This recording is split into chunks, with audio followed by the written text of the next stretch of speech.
Hello friend, स्वागत है आप सभी का परिंदे जीएस यूट्यूब चैनल पर। तो देखिए, हम गांधीयन एरा पढ़ रहे थे, जिसमें हमने गांधी जी का परिचय और गांधी से संबंधित कुछ प्रमुख आंदोलनों की चर्चा कर ली थी। आज जो है हम एक प्रमुख आंदोलन को डिस्कस करेंगे दोस्तों, जहां से आने वाले आपके एग्ज़ामों में बहुत ज़्यादा प्रश्न बनते हैं और बनते रहेंगे। तो चलिए शुरुआत कर रहे हैं हम असहयोग आंदोलन की। देखिए, असहयोग आंदोलन को इंग्लिश में कहते हैं नॉन कोऑपरेशन। नॉन कोऑपरेशन मतलब सहयोग ना करना, इसका मतलब होता है सहयोग ना करना। देखिए, क्या हुआ था कि ये इस आंदोलन की शुरुआत जो मानी जाती है, ये क्वेश्चन पूछा जाता है कि असहयोग आंदोलन की शुरुआत कब से मानी जाती है। तो असहयोग आंदोलन की शुरुआत जो मानी जाती है वो मानी जाती है 1 अगस्त 1920 से। 1 अगस्त 1920 की ये डेट सभी लोग याद रखेंगे कि 1 अगस्त 1920 को क्या हुआ है, नॉन कोऑपरेशन आंदोलन जो मूवमेंट था उसकी शुरुआत होती है। ये ध्यान रखना, 1 अगस्त 1920 को जब असहयोग आंदोलन की शुरुआत हुई थी, तब गरम दल के त्रिमूर्ति में गिने जाने वाले एक प्रमुख नेता हैं बाल गंगाधर तिलक। कौन थे? बाल गंगाधर तिलक की क्या हो गई है भैया, मृत्यु हो जाती है इस दिन। बाल गंगाधर तिलक की क्या हो जाती है, मृत्यु। ये बाल गंगाधर तिलक हैं, ये किस दिन मरते हैं? इनकी मृत्यु होती है 1 अगस्त 1920 को, और इसी दिन क्या होता है, असहयोग आंदोलन की शुरुआत भी होती है। ये ध्यान रखना। इस आंदोलन में गांधी जी ने कहा था कि मैं 1 वर्ष के अंदर आज़ादी दिला दूंगा अगर हम असहयोग आंदोलन में बढ़ चढ़कर भाग लेंगे तब। मतलब जनता से इन्होंने ये किस आंदोलन में कहा था, ये क्वेश्चन यूपी पीसीएस में पूछा गया है दोस्तों, कि वो कौन सा आंदोलन था कि जिसमें गांधी जी ने ये कहा था कि हम 1 वर्ष के अंतर्गत क्या कर देंगे, भारत को स्वतंत्रता दिला देंगे। तो वो था आपका असहयोग आंदोलन। असहयोग आंदोलन के तहत ही गांधी जी ने ये घोषणा की थी कि मैं 1 वर्ष में भारत को स्वतंत्रता दिला दूंगा अगर भारत के लोगों ने इसमें बढ़ चढ़कर हिस्सा लिया तो। समझ रहे हो? तो क्या हुआ था, ये आंदोलन, इस आंदोलन को करने की प्रमुख शर्तें रखी गई थी। देखिए, इसका प्रमुख शर्त थी कि बहिष्कार करना। आंदोलन में क्या क्या शर्त थी? सबसे पहले कि बहिष्कार करना। भैया किस किस चीज़ का बहिष्कार किया जाएगा आंदोलन में? सरकारी स्कूल्स का बहिष्कार किया जाएगा। कॉलेज में लोग पढ़ने नहीं जाएंगे। लोग क्या करेंगे, जो वकील हैं वो वकालत छोड़ देंगे, और साथ ही साथ विधानसभा और विधान परिषद में जो इलेक्शन होने वाले थे उनसे लोग अपना परित्याग पत्र दे देंगे। ये ध्यान रखना। शराब की जो दुकानें थीं उन पर धरना दिया जाएगा। शराब की दुकानों को बंद कराने के लिए उन पर धरना दिया जाएगा, और विदेशी कपड़ों को जलाना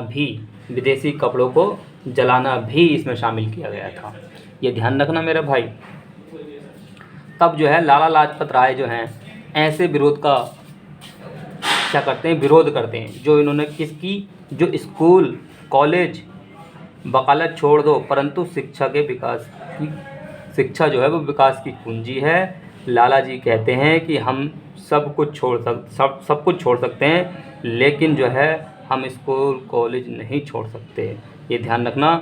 लाला लाजपत राय ने क्यों विरोध किया था इस बहिष्कार का? क्योंकि उन्होंने कहा था कि जो शिक्षा है वो विकास की कुंजी है मेरे दोस्त। शिक्षा क्या है? विकास की कुंजी है। हमसे भैया आप शराब की दुकानों पर धरना दिलवा लो, हमसे विदेशी कपड़े जलवा लो, हमसे आप विधानसभा और विधान परिषद से त्यागपत्र दिलवा लो, लेकिन भैया सरकारी स्कूल जाना, कॉलेज छोड़ देना, ये हमसे ना हो पाएगा। किसने कहा था? लाला लाजपत राय जी ने कहा था कि भैया ये हमसे ना हो पाएगा। फिर आगे चलकर क्या हुआ, परंतु हम क्या नहीं करेंगे, कॉलेज नहीं छोड़ेंगे साहब। हम क्या नहीं करेंगे, कॉलेज नहीं छोड़ेंगे। उन्होंने ये कहा, हम क्या नहीं करेंगे, कॉलेज नहीं छोड़ेंगे, कॉलेज नहीं छोड़ेंगे। फिर आगे क्या होता है कि तब गांधी जी कहते हैं, क्या कहते हैं, जब मतलब लाला लाजपत राय ऐसे मतलब वक्तव्य देते हैं, ऐसे विचार रखते हैं, तो गांधी जी उस पर क्या कहते हैं कि सरकारी कॉलेजों को छोड़ दो, हम हिंदी कॉलेज खोलेंगे। जो अंग्रेज़ों के द्वारा सरकारी कॉलेज खुलवाए गए हैं उन्हें छोड़ो भैया, हम उसको परित्याग करने की बात कर रहे हैं। हम अपने हिंदी कॉलेज खोलेंगे। और सबसे ज़्यादा स्कूल फिर क्या हुआ, कि भारत में स्कूल खोलने का सिलसिला लग गया भैया। सबसे ज़्यादा स्कूल जो हैं वो बंगाल में खोले गए थे। इम्पोर्टेंट बात है। पंजाब में, बंगाल और पंजाब में क्या हुए, सबसे ज़्यादा अगर कहीं स्कूल खुले भारत छोड़ असहयोग आंदोलन के तहत तो वो था बंगाल और पंजाब। और सबसे कम स्कूल मद्रास में छोड़े गए। लोगों ने स्कूल छोड़ दिए वहाँ पर। फिर भी लाला लाजपत राय का विरोध करने के बाद भी लोगों ने स्कूल जाना छोड़ दिया। बंगाल और पंजाब में सबसे ज़्यादा लोगों ने स्कूल जाना छोड़ा और वहीं पर सबसे ज़्यादा हिंदी स्कूल भी बसाए गए। और सबसे कम जो स्कूल छोड़े गए थे वो मद्रास में छोड़े गए थे। इंपॉर्टेंट बात है भैया, याद रखना।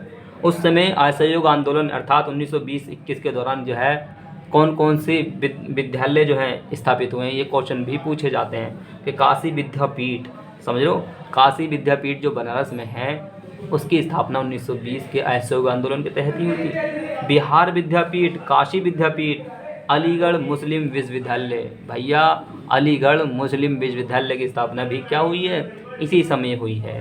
लेकिन आप याद रखेंगे कि सन 1875 ईस्वी में इस विश्वविद्यालय का नाम क्या था। इस विद्यालय, ये पहले विश्वविद्यालय ना होकर एक कॉलेज हुआ करता था, मुस्लिम एंग्लो और कॉलेज जो था, समझ लो, जो सर सैयद अहमद खान के द्वारा चलाया जाता है, जो 1920 में अलीगढ़ मुस्लिम यूनिवर्सिटी के रूप में जाना जाता है। जामिया इस्लामिया विश्वविद्यालय, समझ लो, जामिया इस्लामिया, जो जामिया मिलिया इस्लामिया विश्वविद्यालय, वो भी असहयोग आंदोलन के तहत ही खुल पाया भारत में। इसके तहत कई सारे विश्वविद्यालय खोले गए, कई विद्यापीठ खोली गई। यहाँ स्कूल न छोड़ने की बात करते हैं कौन, लाला लाजपत राय, समझ लो। मैंने आपसे पहले ही बताया था कि स्कूल नहीं छोड़ने की बात कौन करते हैं। ये क्वेश्चन पूछा गया है कि असहयोग आंदोलन के दौरान ये किसने कहा था, ये किसके मत थे कि भैया हम जो है स्कूलों को नहीं छोड़ेंगे, तो ये कहा था लाला लाजपत राय जी ने। और साथ ही साथ विधानसभा विधान परिषद को छोड़ने का विरोध किसने किया था, CR दास और चित्तरंजन दास। भैया सब लोग मान गए कि हम जो है विधान परिषद और विधानसभा छोड़ देंगे, लेकिन चित्तरंजन दास मतलब CR दास जो हैं, और CR दास जो हैं, चित्तरंजन दास जो हैं, वो मना कर देते हैं कि भैया हम नहीं देंगे त्याग पत्र।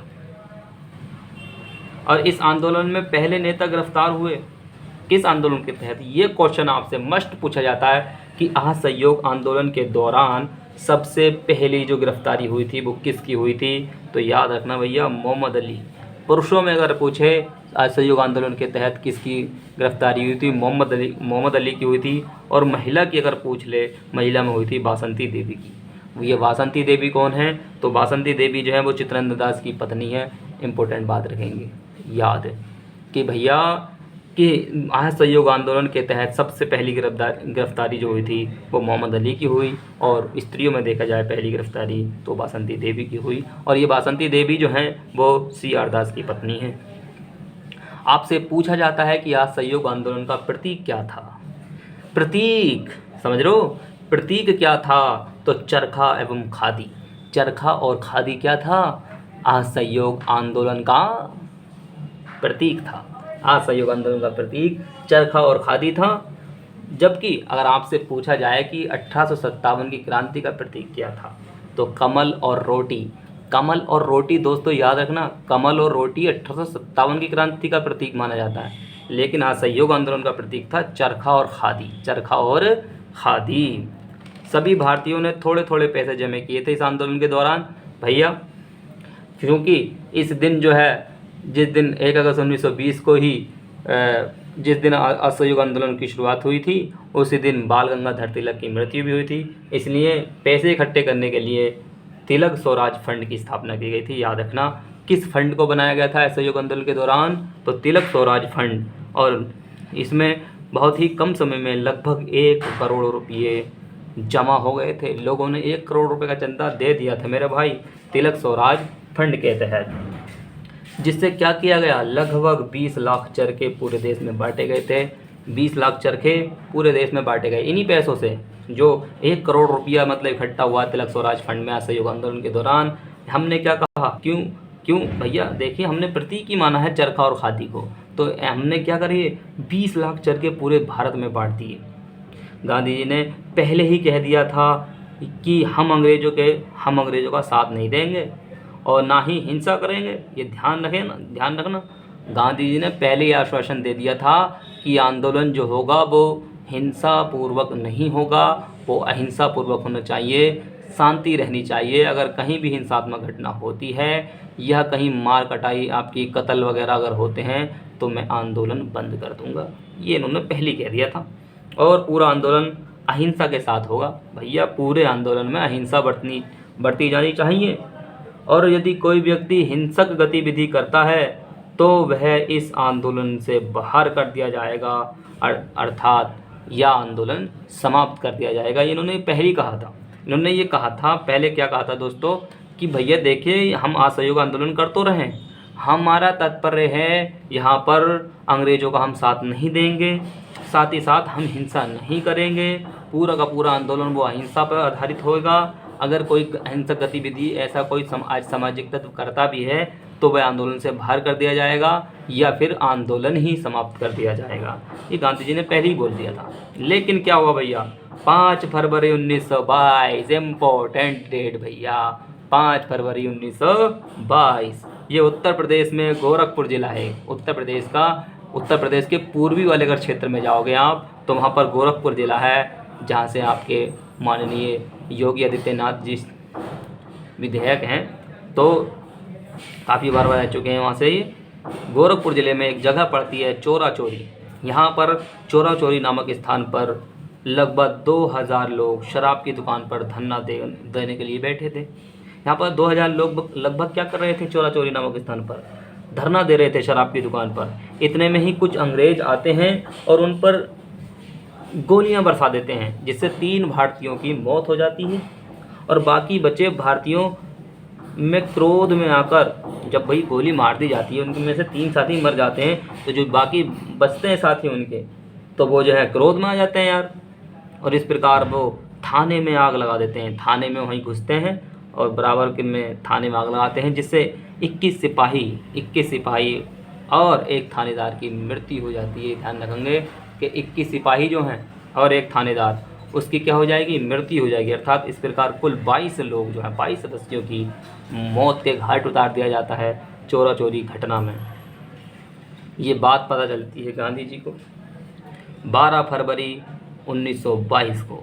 12 फरवरी 1922 अर्थात 7 दिन के बाद गांधी जी गुजरात के बारदोली में होते हैं और गांधी जी जो हैं असंतोष जताते हुए इस आंदोलन को समाप्त कर देते हैं।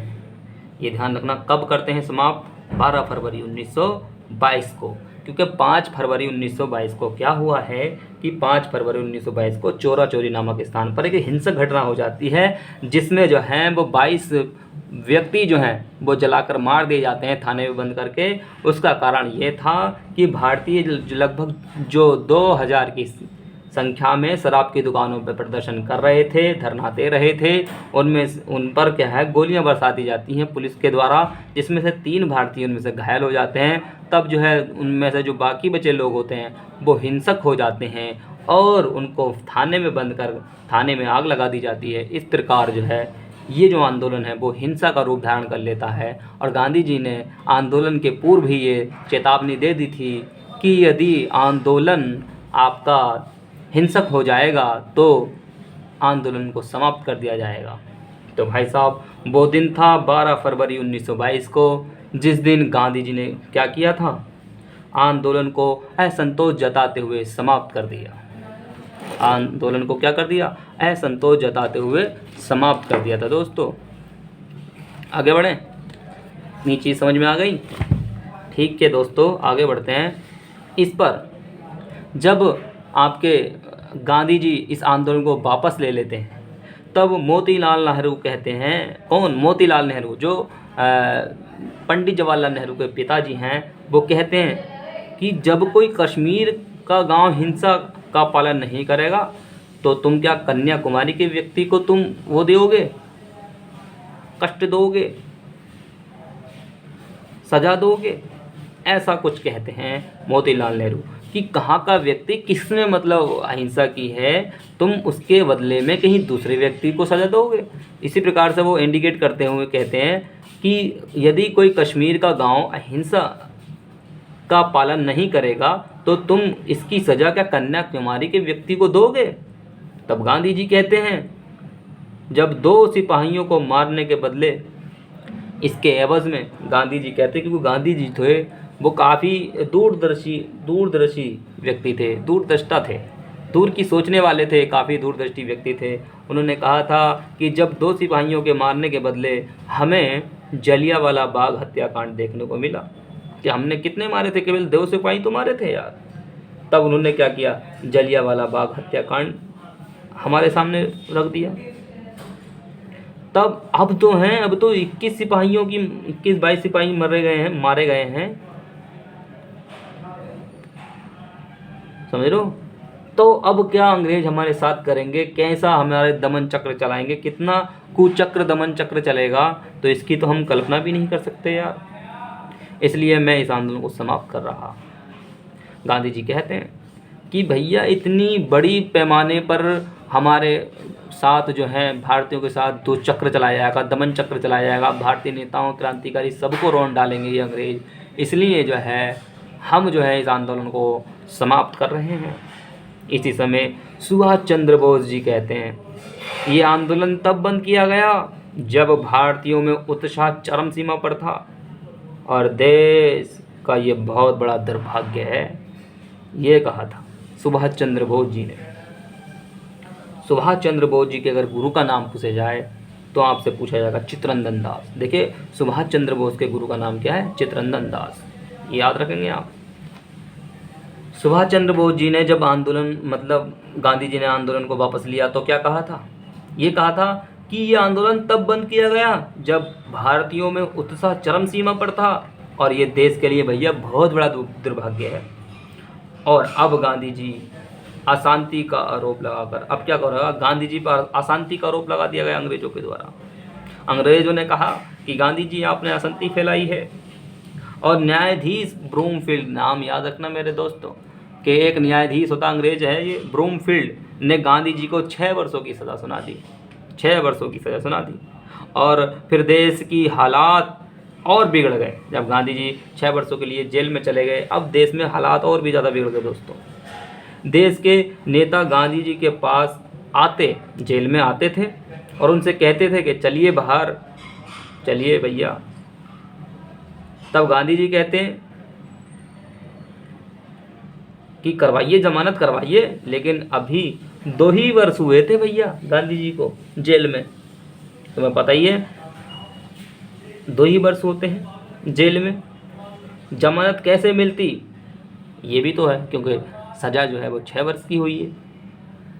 तब गांधी जी क्या करते हैं, वो 21 दिनों का उपवास कर लेते हैं। गांधी जी क्या रखते हैं, 21 दिनों का उपवास रखते हैं, जिस कारण जो है गांधी जी कमज़ोर होकर बीमार पड़ने लगते हैं। इस प्रकार गांधी जी को 5 फरवरी 1924 को छोड़ दिया जाता है। भाई 12 फरवरी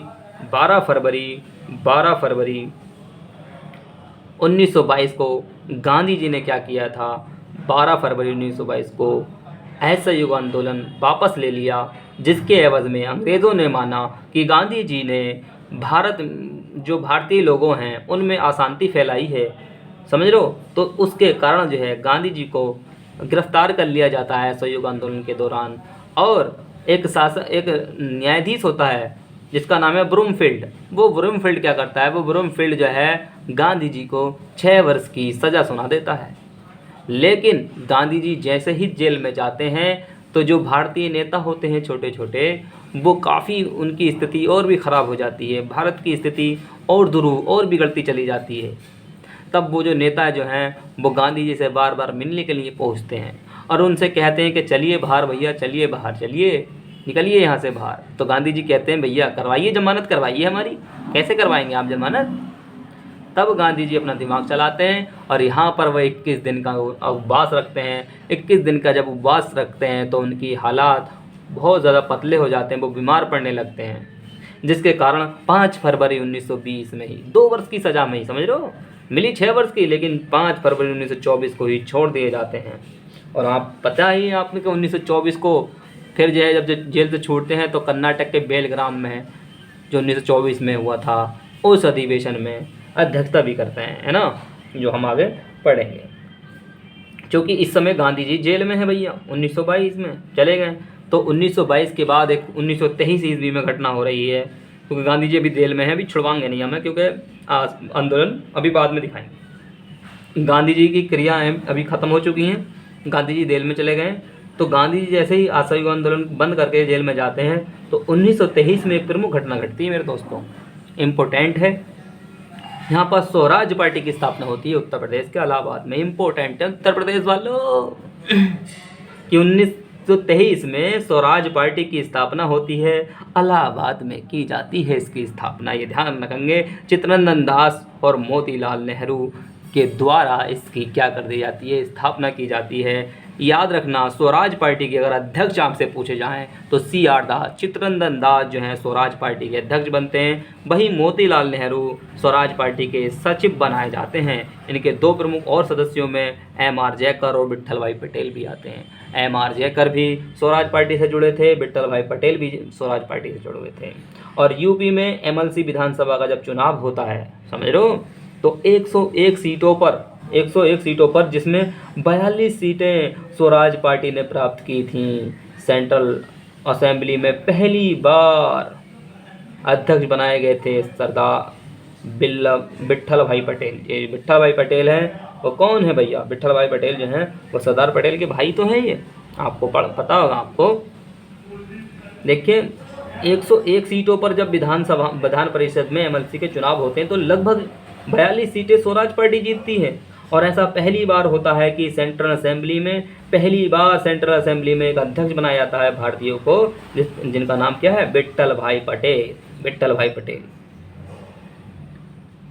ये याद रखना भैया।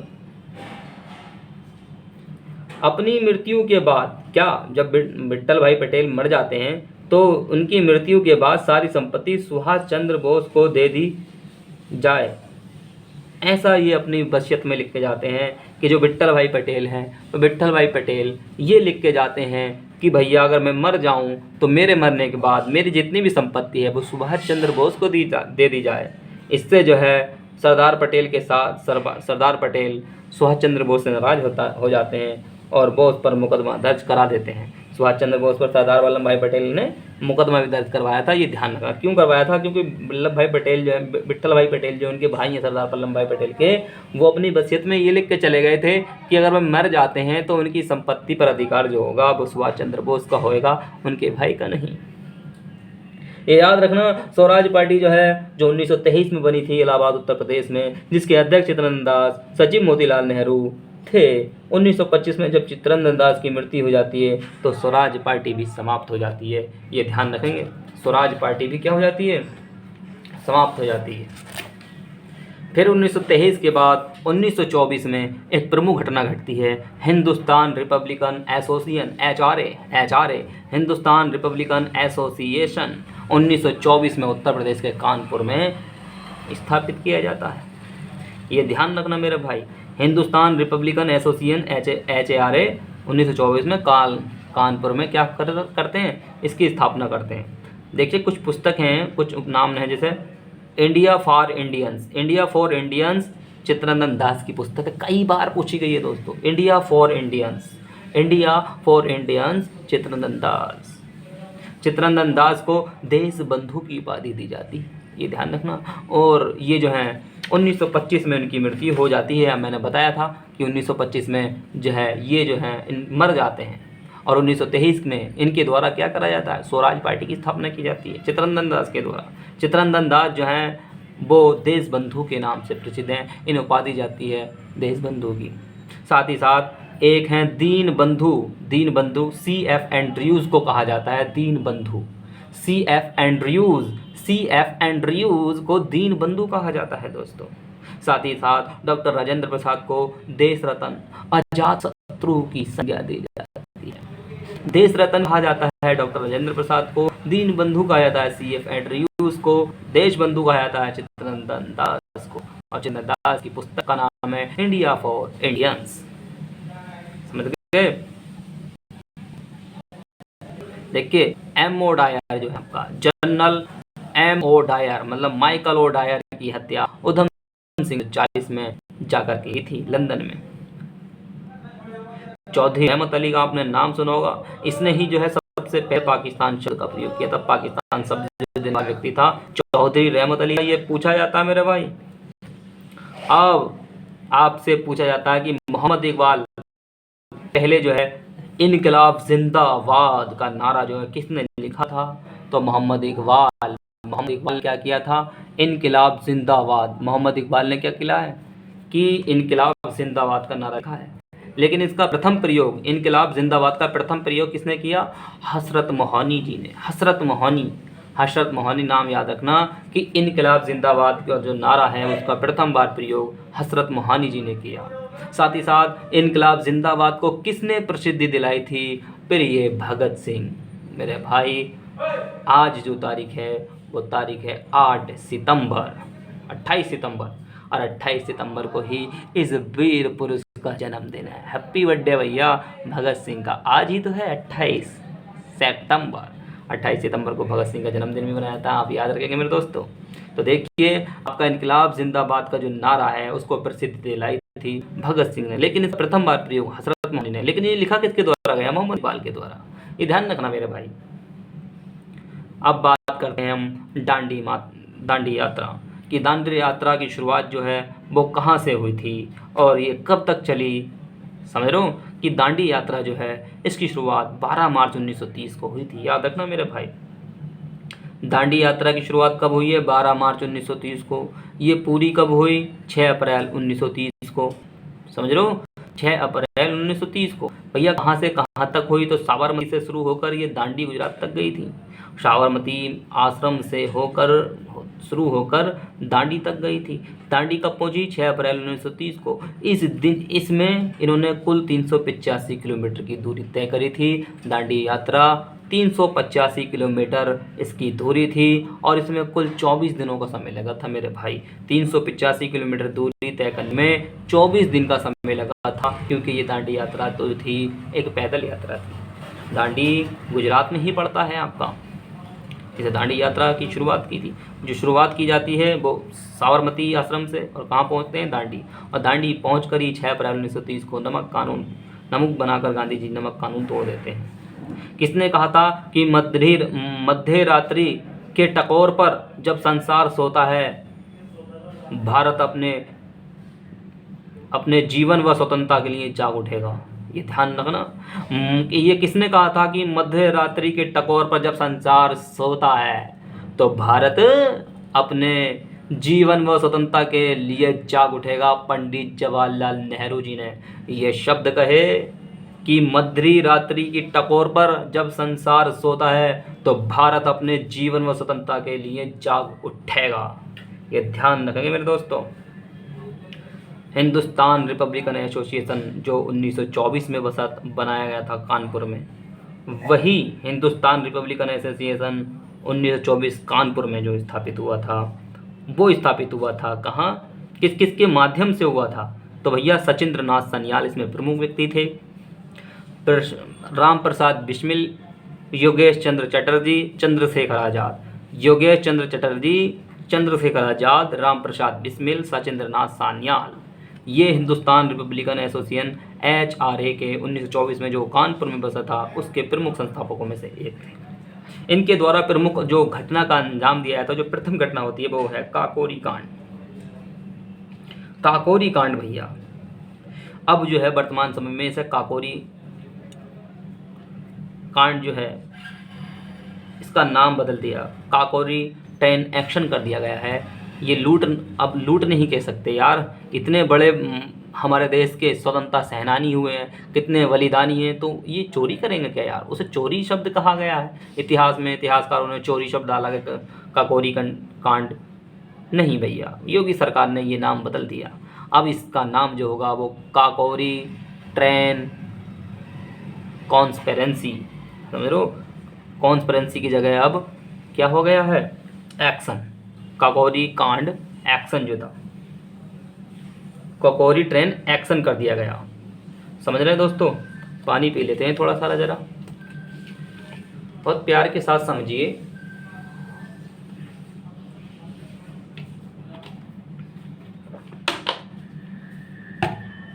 देखिए, ये काकोरी जो हुआ था, काकोरी कांड जो हुआ है वो 9 अगस्त 1925 को हुआ है।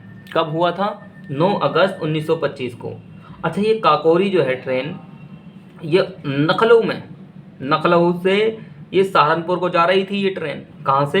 लखनऊ से सहारनपुर को जा रही थी। और इस ट्रेन का नाम था 8 डाउन ट्रेन। इस ट्रेन का क्या नाम था? 8 down train. 8 down train. 8 down train क्या हुआ था? इस ट्रेन का नाम था, जो काकोरी नामक स्थान पर इनके द्वारा, जैसे सचिंद्र नाथ सान्याल, राम प्रसाद बिस्मिल, योगेश चंद्र चटर्जी, चंद्रशेखर आज़ाद, इनके द्वारा यहाँ सर अंग्रेजों का जो, अंग्रेज जो यहाँ से, हमारे यहाँ से लूट कर लेके जा रहे थे खजाना, जो पैसा लेके जा रहे थे, उनसे ये लूट लिया गया काकोरी नामक स्थान पर। फिर क्या हुआ कि 29, जब यार ये पता चला कि भैया काकोरी ट्रेन जो है लूट ली गई है, तो 29 लोगों को गिरफ्तार किया गया। चलो, काकोरी कांड जब हुआ था तो इस षड्यंत्र के तहत 29 लोगों को गिरफ्तारी किया गया, परंतु चंद्रशेखर आजाद निकले।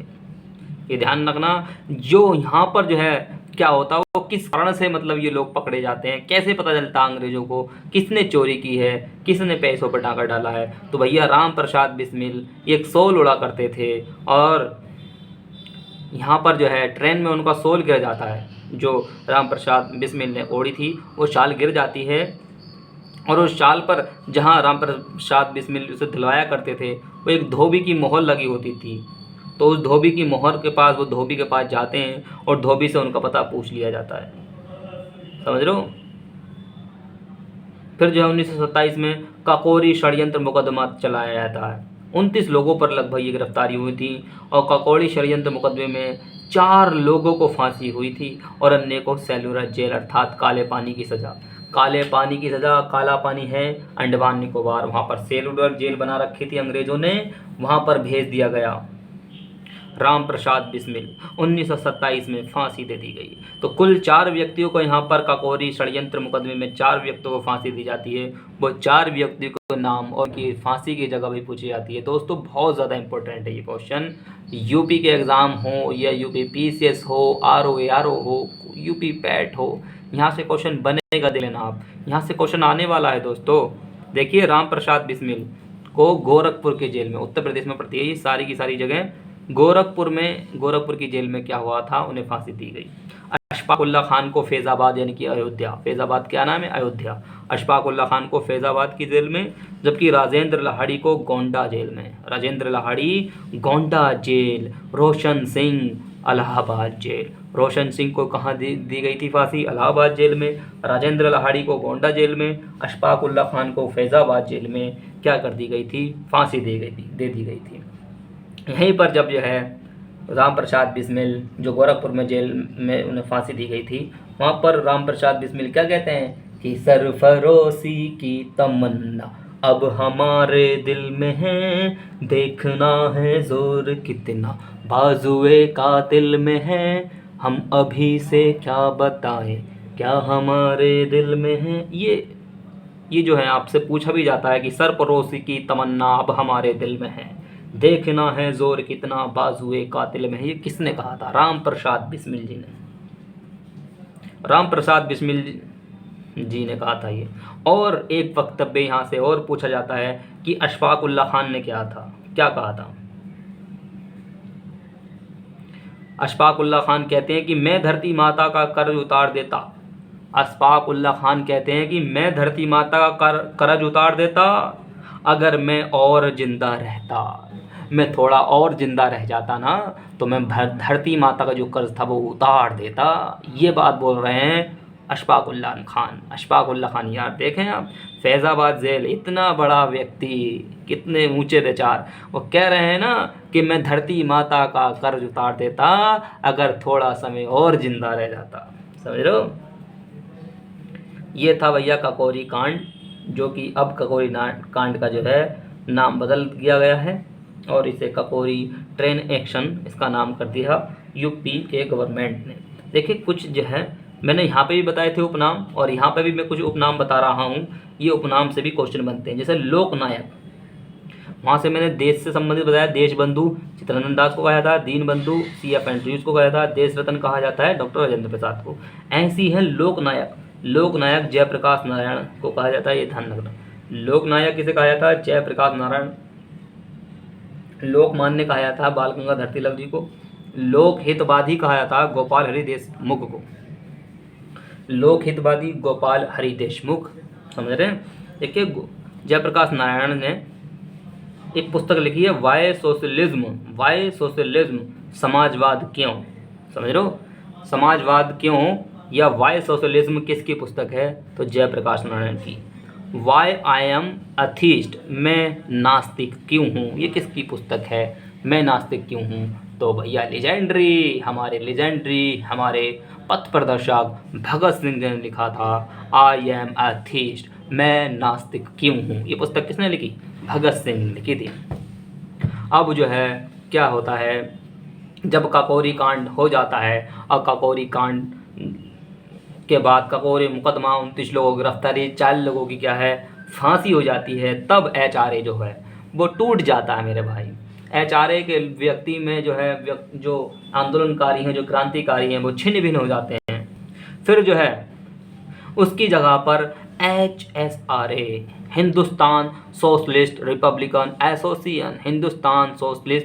रिपब्लिकन एसोसिएशन की स्थापना हो जाती है।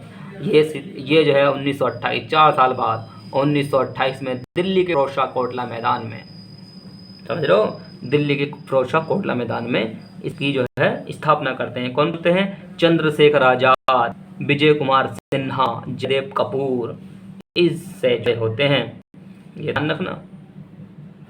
और उस समय भैया बड़ा माहौल था, समझ लो।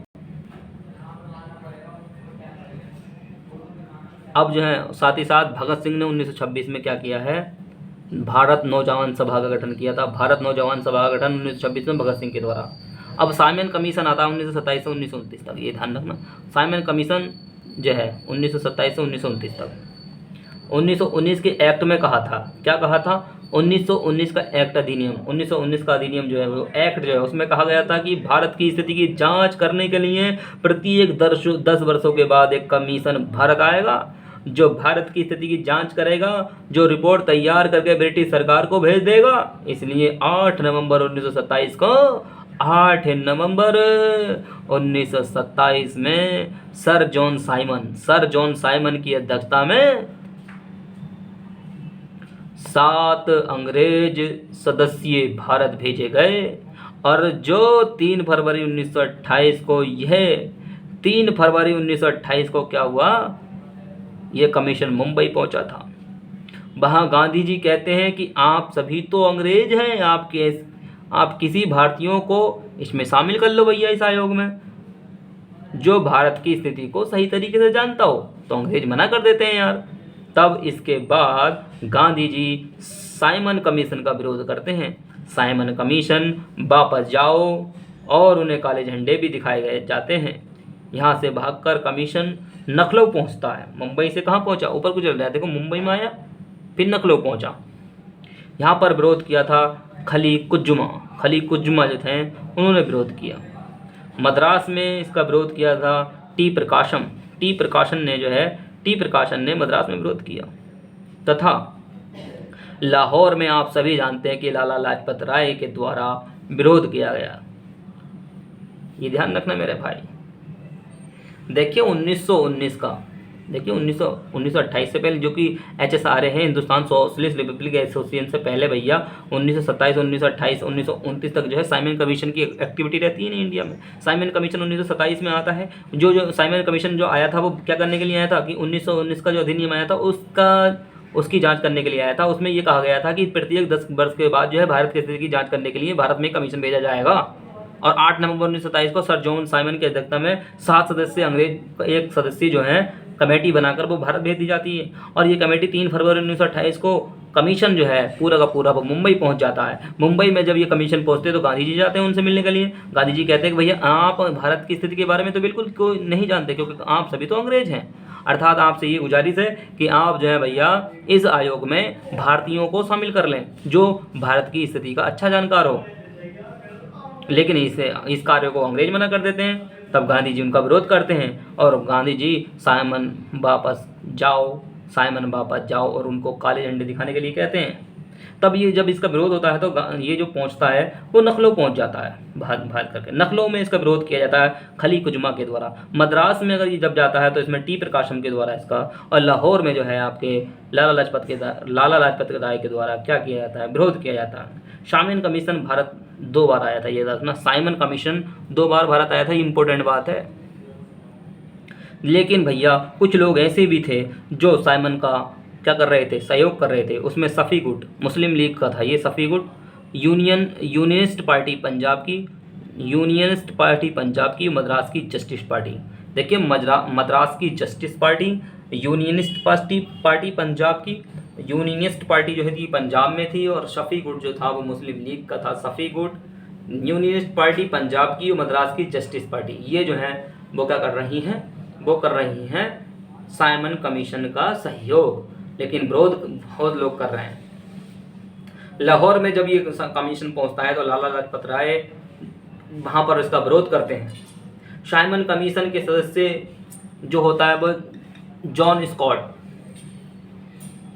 के कहने पर, देखिए साइमन कमीशन का सदस्य जॉन स्कॉट होता है उसमें एक सदस्य। जॉन स्कॉट के कहने पर लाहौर के पुलिस अधिकारी जेपी सैंडर्स, जॉन स्कॉट जो है साइमन कमीशन में कितने सदस्य हैं, उनमें से एक जॉन स्कॉट होता है। जॉन स्कॉट कहता है कि जो किससे कहता है, जो लाहौर में पुलिस अधिकारी है जेपी सैंडर्स को लाठी चार्ज करने का आदेश दे देता है और कई सारी लाठियां लाला लाजपत राय के सिर पर पड़ जाती हैं। और 30 अक्टूबर 1928 को घायल होने के बाद 17 दिन लगते हैं, और 30 अक्टूबर 1928 को क्या होते हैं, वो घायल हो जाते हैं। और 17 दिन बाद 17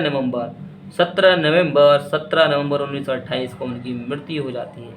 17 नवंबर 1928 को क्या हो जाती है, उनकी मृत्यु हो जाती है। और लाला लाजपत राय को पंजाब का केसरी कहा जाता था। पंजाब का उन्होंने कहा था जब भैया उनके सिर पर वो लाठी पड़ रही थी तो उस समय वो कहा था जो भारतीयों में रोमांचकारी, उनके नसों में स्वतंत्रता के प्रति एक जोश भर देता है। ऐसी लाइनें उन्होंने कही थी कि उन्होंने कहा था कि मेरे शरीर पर पड़ी एक एक अंग्रेजी हुकूमत की जो लाठी है वो अंग्रेजी हुकूमत की ताबूत में कील साबित होगी। वो कह रहे हैं कि मेरे शरीर पर पड़ी एक एक लाठी अंग्रेजी हुकूमत के ताबूत में एक कील साबित होगी, ऐसा लाला लाजपत राय कहते हैं। जैसे ही लाला लाजपत राय की मृत्यु की खबर HSRA, अब मैंने बताया ना तुमसे HSRA की स्थापना जो होती है वो होती है HRA जो था आपका हिंदुस्तान रिपब्लिकन एसोसिएशन, जिसकी स्थापना जो हुई थी वो हुई थी कहाँ पर, कानपुर में, समझ रहे हो। तब हुई थी 1924 में हुई थी। अब हिंदुस्तान सोशलिस्ट रिपब्लिकन एसोसिएशन की स्थापना 1928 में दिल्ली के फिरोज शाह कोटला मैदान में हो चुकी है। और इसके द्वारा ही क्या है, इसके सदस्यों के द्वारा लाहौर में क्या कराया गया था कि साइमन कमीशन का विरोध कर रहे थे और इनके प्रमुख नेता थे लाला लाजपत राय। लाला लाजपत राय उसमें घायल होकर 17 नवंबर 1928 को उनकी मृत्यु हो जाती है। जब मृत्यु की घटना HSRA के सदस्यों को मिलती है तब इन लोगों ने 17 दिसंबर 1928 का दिन जॉन स्कॉट की मृत्यु के लिए घोषित किया था, क्योंकि जॉन स्कॉट ने ही तो आदेश दिया था भैया 17 दिसंबर 1928 को।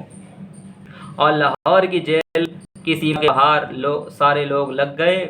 जॉन स्कॉट बाहर निकलने का इंतज़ार करने लगे और जैसे कि जो लाहौर जेल थी वहाँ पर जो है ये लोग जो हैं जाकर लग जाते हैं और जॉन स्कॉट का बाहर निकलने का इंतज़ार करते हैं। परंतु जॉन स्कॉट कौन था उसका किसी को पता ही नहीं था। जैसे ही अंदर से आवाज़ आई थी, जब वो आई थी, sir John Scott is coming, sir John Scott is coming, तब भगत सिंह और सुखदेव और राजगुरु, भगत सिंह, सुखदेव और राजगुरु ने मिलकर गोली चला दी। आवाज आई सैंडर्स इज डेड। समझ लो, पहले आवाज क्या आई थी? Sir John Scott is coming. तब भैया गोली चलाई थी भगत सिंह, सुखदेव और राजगुरु जी ने। तब आवाज क्या आई थी? Saunders is dead. तब ये सुनकर HSRA के जो सदस्य थे उनमें भगदड़ मचाती है, सारे सदस्य भाग जाते हैं, किंतु जो है जतिन दास पकड़े जाते हैं। जतिन दास जो है वो पकड़े जाते हैं और जेल में डाल दिया जाता है। अंग्रेजों ने इन्हें खाना तलक नहीं दिया भैया, जतिन दास ने मना कर दिया। जतिन दास भी मना करते हैं भैया, जब वो खाना देते हैं तो जतिन दास कहते हैं नहीं चाहिए भैया तुम्हारा खाना, और कहा हम अपने मित्रों के साथ ही खाना खाते हैं भैया, भाग जाओ यहाँ से अंग्रेजों। और लगभग जतिन दास 64 दिनों की हड़ताल करते हैं, और 64 दिनों के बाद 13 सितंबर सन 1929 को 13 सितंबर सन 1929 को जतिन दास की मृत्यु हो जाती है 64 दिनों की भूख हड़ताल के बाद। ये क्वेश्चन भी आपसे पूछा गया है भैया कि जतिन दास ने कितने दिनों की भूख हड़ताल की थी? 64 दिनों की। 13 सितंबर 1929 को मर गए थे वो।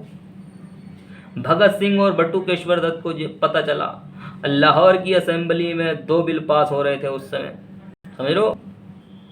भगत सिंह और बटुकेश्वर दत्त लाहौर असेंबली में पहुंच गए भैया। उसमें पब्लिक सेफ्टी बिल और ट्रेड डिस्प्यूट बिल,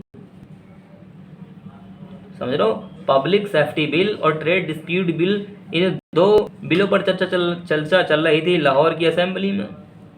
जहाँ के भगत सिंह बटुकेश्वर दत्त पहुंच जाते हैं और यहीं पर सबसे पहले भगत सिंह इनकलाब जिंदाबाद का नारा देते हैं। तब भगत सिंह और बटुकेश्वर दत्त के द्वारा 8 अप्रैल 1929 को 8 अप्रैल 1929 को लाहौर की असेंबली में खाली जगह पर बम फेंक दिया जाता।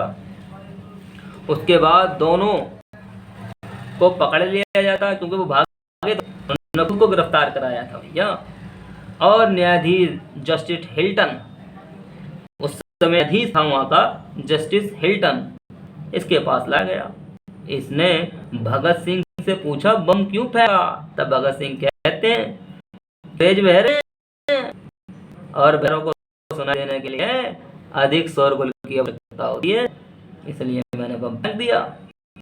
इस प्रकार जस्टिन हिल्टन ने भगत सिंह, सुखदेव और राजगुरु पर सैंडर्स की हत्या का आरोप लगाकर 23 मार्च 1931 को फांसी दे दी थी। ये ध्यान रखना, 23 मार्च 1931 को।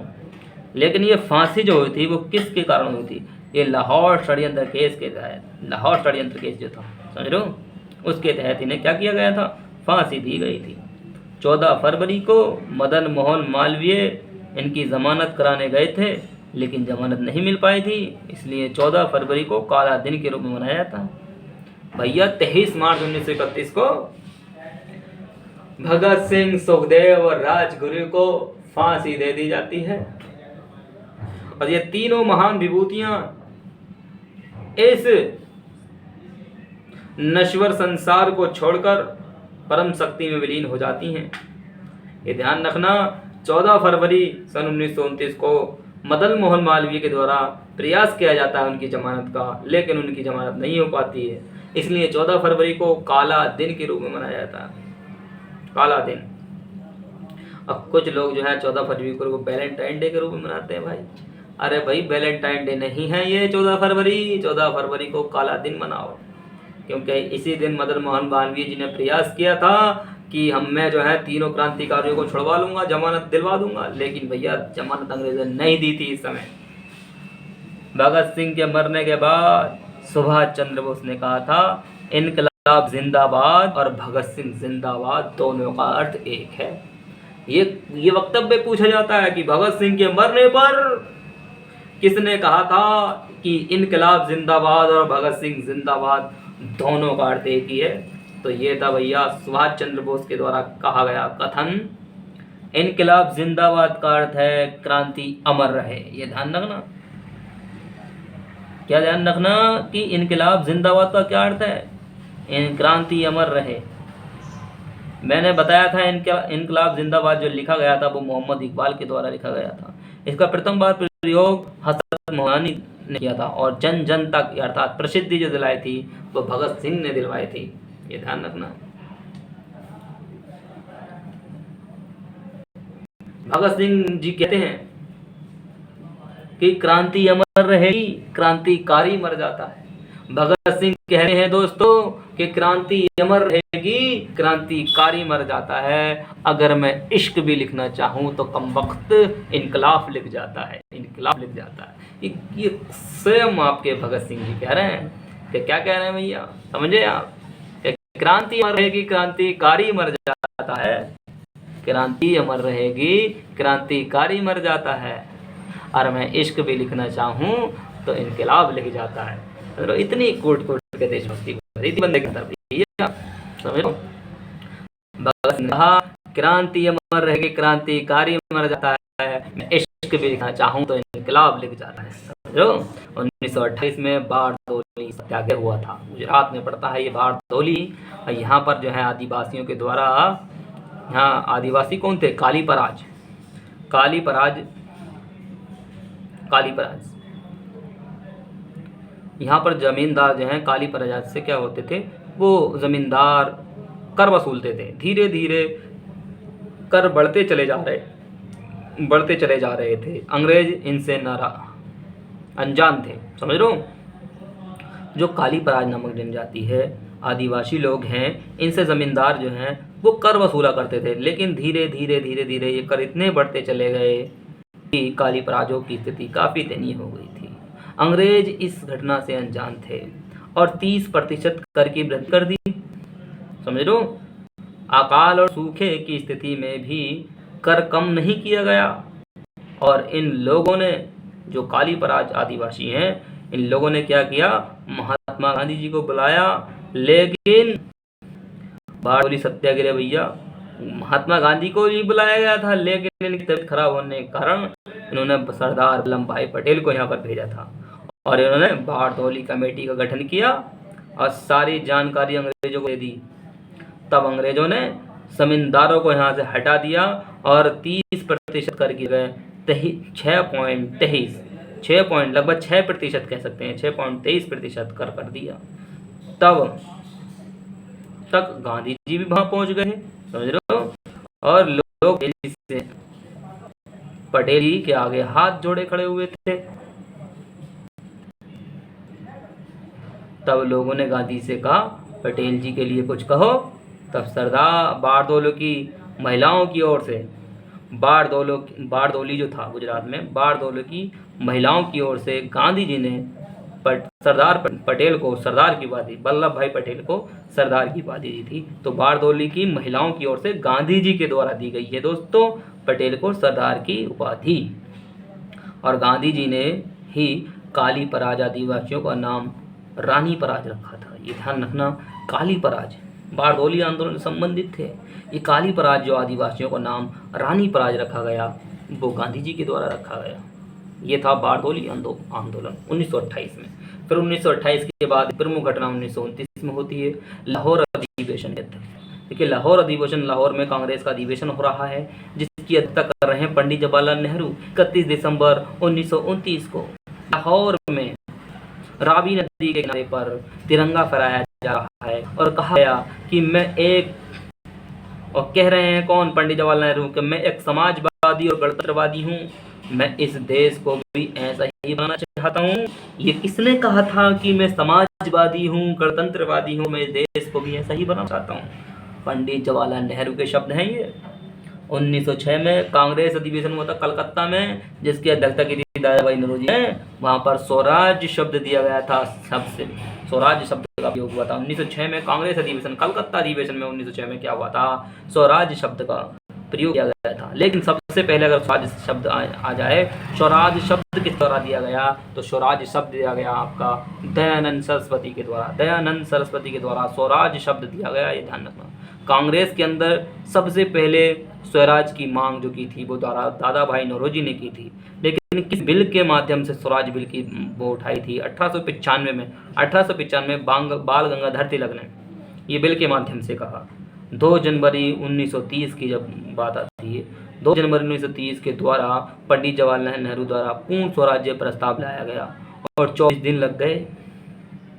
भैया 2 जनवरी 1930 को पंडित जवाहरलाल नेहरू पूर्ण स्वराज्य का प्रस्ताव लाते हैं और लगभग 24 दिनों की बहस के बाद 26 जनवरी 1930 को यह प्रस्ताव, कौन सा प्रस्ताव, पूर्ण स्वराज्य प्रस्ताव जो था वो पारित हो जाता है। इसलिए 26 जनवरी 1930 को प्रथम स्वाधीनता दिवस मनाया जाता है। भारत में प्रथम स्वाधीनता दिवस मनाया जाता है, ये ध्यान रखना मेरे भाई। 1929 की घटना है ये। फिर 1930 में वायसराय बनकर आता है कौन, लॉर्ड इरविन, समझ रहे हो, लॉर्ड इरविन।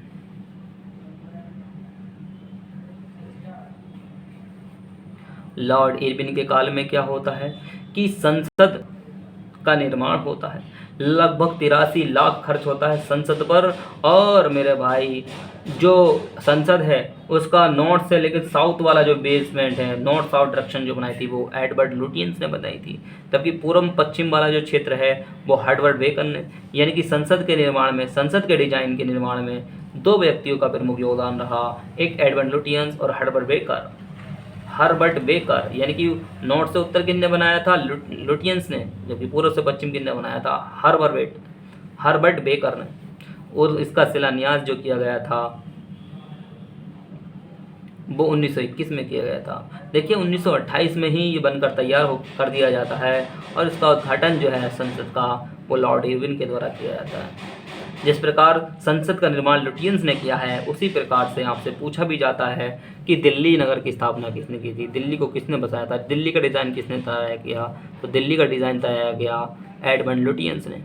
इसी प्रकार चंडीगढ़ का डिज़ाइन ली कार्बूजियर, चंडीगढ़ का डिज़ाइन किसने तैयार किया है, ली कार्बूजियर।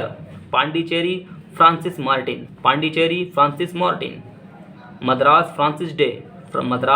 फ्रांसिस डे और आपके कलकत्ता जॉब चॉर्नोक। इसी प्रकार से मुंबई गेराल्ड ओंगियार। यहाँ पर मुंबई भी आप बहुत ज़्यादा इम्पोर्टेंट है कि मुंबई को किसने बसाया, मुंबई का डिज़ाइन किसने किया था, तो मुंबई गेराल्ड ओंगियार, गेराल्ड ओंगियार, समझ रहे हैं, गेराल्ड ओंगियार नाम समझो कि मुंबई को गेराल्ड ओंगियार ने, कलकत्ता को जॉब चॉर्नोक ने, मद्रास को Francis Day, Pondicherry Francis Martin, Chandigarh Le Corbusier और दिल्ली लुटियंस, समझ रहे हैं। लॉर्ड इरविन के समय गांधी जी ने 11 सूत्रीय मांग रखी थी और कहा था कि भैया 11 सूत्रों में क्या कहता, नमक कर हटा लो। उन्होंने कहा था, गांधी जी ने 11 सूत्रीय जब मांग रखी इरविन के सामने, क्या क्या थी भैया, कुछ प्रमुख, जैसे नमक कर को हटा दो, राजनीतिक बंदियों को छोड़ दो, क्रांतिकारी नहीं थे इसमें शामिल भैया, विदेशी कपड़ों में आग लगा दो, तटकर तटीय जो कर है, तटकर विधेयक लाओ, आत्मरक्षा के लिए हथियार रखने दो, कुछ ऐसी बातें कही थी 11 सूत्रीय मांगों में। और कहा था कि 12 फरवरी 1930 तक अगर तुम नहीं मानोगे तो हम भैया एक आंदोलन लाएंगे जिसका नाम होगा सविनय अवज्ञा आंदोलन। लेकिन इरविन ने इनकी कोई भी 11 सूत्रियों पर मांगों पर बिल्कुल ध्यान नहीं दिया। तब जो है गांधी जी सविनय अवज्ञा आंदोलन करते हैं, सविनय अवज्ञा आंदोलन। तो भैया सविनय अवज्ञा आंदोलन क्या था, ये बात कर रहे हैं हम आपसे। सिविल डिसओबीडियंस मूवमेंट 1930, नमक सत्याग्रह भी कहा जाता है। तो नमक सत्याग्रह 12 मार्च 1930 को साबरमती आश्रम से 24 दिनों में 385 किलोमीटर की दूरी तय कर दांडी नामक स्थान पर पहुंचा जाता है। 6 अप्रैल 1930 को यहीं पर कानून जो है नमक बनाते हैं गांधी जी और नमक कानून तोड़ देते हैं। गांधी जी ने कहा था अब हम इस आश्रम में कदम नहीं रखेंगे। जब साबरमती आश्रम में छोड़ा था गुजरात में, तब गांधी जी ने कहा था अब हम इस आश्रम में कदम नहीं रखेंगे तब तक देश आज़ाद ना करा लूँ। ये बात बोली थी भैया कि अब हम इस आश्रम जो है उसमें कदम तभी रखेंगे कि जब तक देश को आज़ाद न करा लूँ। इसे यात्रा के दौरान ही गांधी जी को गिरफ्तार कर लिया गया।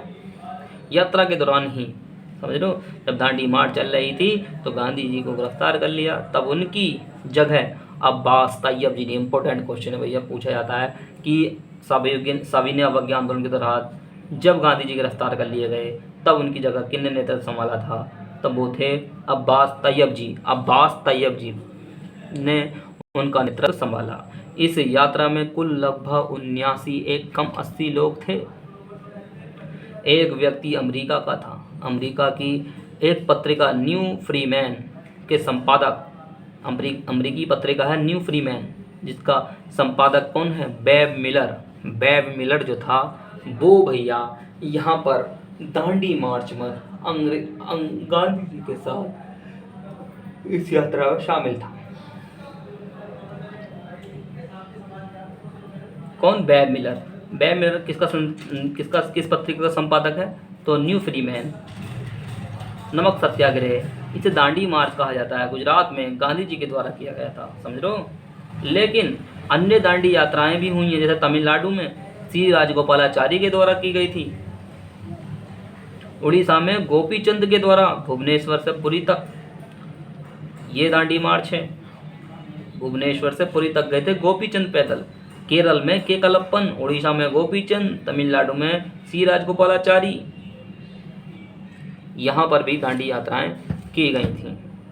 देखिए, सविनय अवज्ञा आंदोलन के तहत कई सारे आंदोलन चलाए गए, जिसमें जियारलांग आंदोलन, कर नहीं देंगे आंदोलन, बंद सत्याग्रह, लाल कुर्ती आंदोलन की चर्चा की जाती है, समझ लो दोस्तों।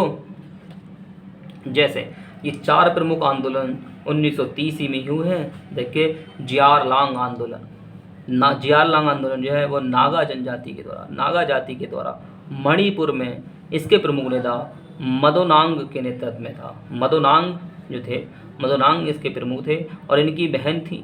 मदोनांग को गोली लगी और इनकी मृत्यु हो जाती है। तो मदोनांग की एक 16 वर्ष की बहन होती है गौरडिनेल्यू, गार्डिनेल्यू इस आंदोलन की भागडोर संभाल लेती हैं। भैया इस आंदोलन की भागडोर कौन संभालती हैं? गार्डिनेल्यू जो है वो कौन है? मदोनांग की बहन हैं, जिनकी आयु कितनी है? 16 वर्ष की लगभग है। और मेरे भाई ये काफ़ी कुशल तरीके से जियारलांग आंदोलन को आगे लेके जाती हैं। तब जो है पंडित जवाहरलाल नेहरू गार्डिनेल्यू को रानी की उपाधि देते हैं, फिर इनका नाम रानी गार्डिनेल्यू पड़ जाता है। कर नहीं देंगे आंदोलन, ये बिहार में हुआ था। बिहार के भागलपुर और मुंगेर जिले में कर नहीं देंगे आंदोलन चलाया गया था। वन सत्याग्रह, सभी लोग पेड़ों की कटाई के लिए रोकने के लिए इस आंदोलन के तहत, सविनय अवज्ञा आंदोलन के तहत वन सत्याग्रह करते हैं। इसमें लड़के या बच्चों के द्वारा वानर सेना और लड़कियों के द्वारा मजेरी सेना तैयार की गई। देखिए, वन सत्याग्रह के तहत लड़के और जो बच्चे हैं, समझ लो, लड़कों अर्थात बच्चों ने, लड़कों ने क्या किया था? वानर सेना तैयार करी थी, लड़कियों ने मजेरी सेना तैयार करी थी। और मेरे भाई उसी प्रकार से पेड़ों को बचाने के लिए उत्तर भारत में, उत्तराखंड के 1973 में चिपको आंदोलन हुआ था, सुंदरलाल बहुगुणा या चंडी प्रसाद के नेतृत्व में। दक्षिण भारत में कर्नाटक में एपीको आंदोलन 1983 में हुआ है, पीएस हेगड़े के नेतृत्व में, पीएस हेगड़े, समझ लो। इसी प्रकार से इसे वन सत्याग्रह किया था। लड़कों ने वानर सेना बनाई थी, लड़कियों ने मजेरी सेना बनाई थी। और चौथा आंदोलन सविनय अवज्ञा आंदोलन के तहत को लाल कुर्ती आंदोलन हुआ। लाल कुर्ती आंदोलन क्या था? उत्तर पश्चिमी सीमा प्रांत जो था, सीमांत प्रांत में गांधी जी की विचारधारा फैलाने का कार्य खान अब्दुल गफ्फार खान ने किया था। ये लोग लाल रंग का कुर्ता पहनते थे, इसलिए इन्हें लाल कुर्ती आंदोलन भी कहा गया। अतः इन्हें सीमांत गांधी फ्रंटियर गांधी की संज्ञा भी दी जाती है। उन्होंने खुदाई खिदमतगार संगठन की स्थापना की थी और पश्तो भाषा में पख्तून नाम की पत्रिका भी निकाली थी, परंतु आगे चलकर ये पख्तून पत्रिका बंद हो जाती है और इसका नाम बदलकर 10 रोज़ा नाम रख दिया जाता है। पख्तून पत्रिका का नाम क्या रख दिया जाता है? 10 रोज़ा। और इसके बाद क्या होता है दोस्तों कि इन लोगों को मारने के लिए अंग्रेज़ों ने गढ़वाली रेजिमेंट, जो कौन है? किन लोगों को मारने के लिए? जो लाल कुर्ती आंदोलन को है ना समाप्त करने के लिए गढ़वाली रेजिमेंट के पुलिस अधिकारियों को भेजा, जिसमें वीर चंद्र सिंह गढ़वाली थे प्रमुख। वो निहत्थे लोगों पर गोली चलाने से मना कर देते हैं और इसे कहा जाता है पेशावर कांड। समझो पेशावर कांड क्या था, 1930 में तो हुआ है ये सब। ये है आंदोलन।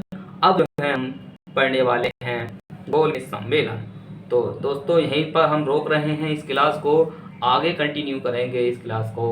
और आपके एग्ज़ाम में जो भारतीय राष्ट्रीय आंदोलन का चैप्टर है पेट के एग्ज़ाम में, वो यहाँ से सारा कवर हो जाएगा दोस्तों, अगर तुमने ये वीडियो देख ली तो। जय हिंद, जय भारत, भगत सिंह की जय।